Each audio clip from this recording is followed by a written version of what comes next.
Bonjour à toutes et à tous mes très chers frères et sœurs, et qui que vous soyez, soyez les bienvenus sur cette chaîne. Je m'appelle Abdias, vous rappelle que je suis témoin de Jéhovah, très fier de l'être, et bien évidemment, intimement convaincu que cette organisation est vraiment celle du Dieu véritable Jéhovah. Si vous voulez connaître mes arguments à ce sujet, je vous renvoie aux vidéos 3, 4 et 5 de cette chaîne. Permettez-moi de vous raconter dans cette vidéo une partie de mon histoire durant la pandémie. Vous ne serez pas déçus. Quand celle-ci a débuté, nous étions en train de construire une nouvelle salle du royaume. Donc les travaux ont été arrêtés, bien évidemment. Les bétélites et membres des comités de construction ont été les premiers à se faire injecter dès que les picouzes ont été disponibles. Quand la pandémie a commencé à passer, les travaux ont pu reprendre, mais seuls les frères et sœurs injectés 2 doses pouvaient participer à la construction. Ça a été pour moi la goutte qui a fait déborder mon vase.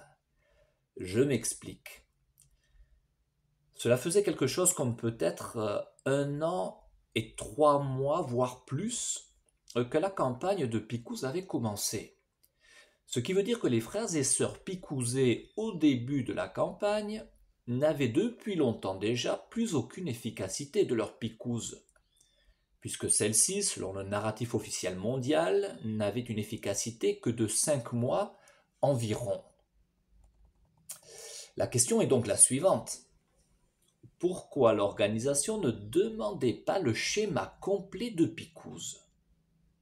C'est-à-dire les 2 premières doses, mais également et surtout la plus importante, la troisième, le fameux booster.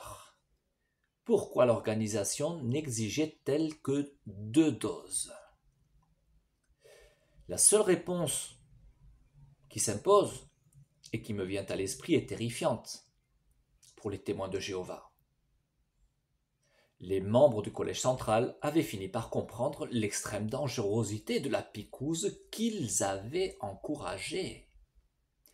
Et c'est bien ce qui les rend encore plus condamnables aux yeux de Jéhovah. Pourquoi n'ont-ils pas présenté un erratum? Ils avaient clairement laissé entendre que la picouse était la volonté de Jéhovah. Ils avaient clairement encouragé les frères et sœurs à suivre les instructions des autorités, autorités qui encourageaient absolument tout le monde à se coller 1, 2, 3, 4 doses.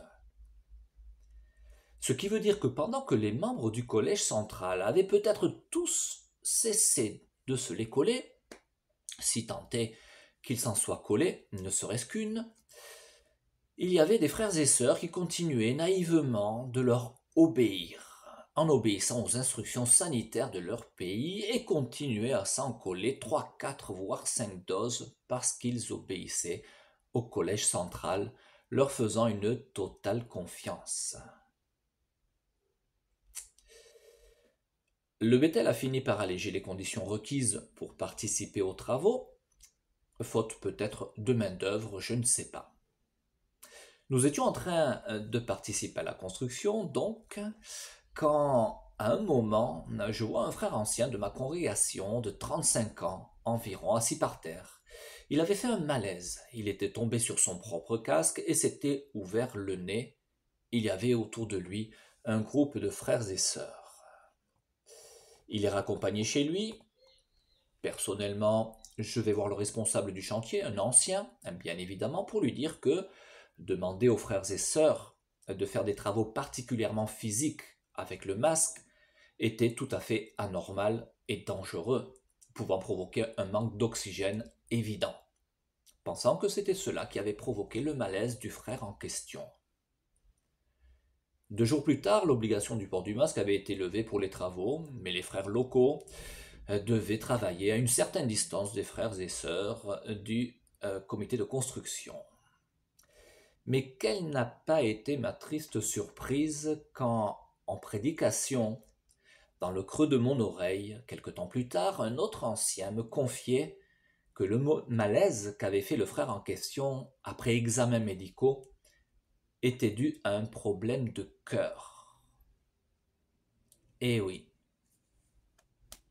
ne soyons pas naïfs, s'il vous plaît. Ce jeune ancien était vraiment très gentil. Personnellement, je l'appréciais beaucoup. Il faisait malheureusement partie de ces anciens bien obéissants, qui ont collaboré activement à la promotion de la picouse et qui avaient menacé de me noter, voire de m'excommunier, si je ne cessais pas d'encourager mes frères et sœurs à la prudence quant à la picouse. Bien évidemment, et encore une fois, je vous garantis que toutes mes anecdotes et déclarations que vous trouverez sur cette chaîne sont 100% véridiques. Si le problème de ce frère fut une myocardite, par exemple, au hasard, sa vie ne sera plus jamais la même. C'est réellement très triste. Mais si c'est là le seul moyen pour que ce genre de frères comprennent la gravité de ce qu'ils ont fait, et que plus jamais ils ne se soumettent à des instructions contraires aux lois de Jéhovah, pourquoi pas? Si c'est là le prix à payer pour que dans le futur, nos frères et sœurs soient protégés de ce genre d'anciens à la propagande criminelle, pourquoi pas? Si vous le souhaitez, n'hésitez pas à laisser un petit pouce levé ou un petit commentaire, voire les deux. À ma droite, la vidéo principale de cette chaîne, à ma gauche, vous pouvez appuyer sur la bouboule pour vous abonner. Merci pour votre écoute et à très très bientôt.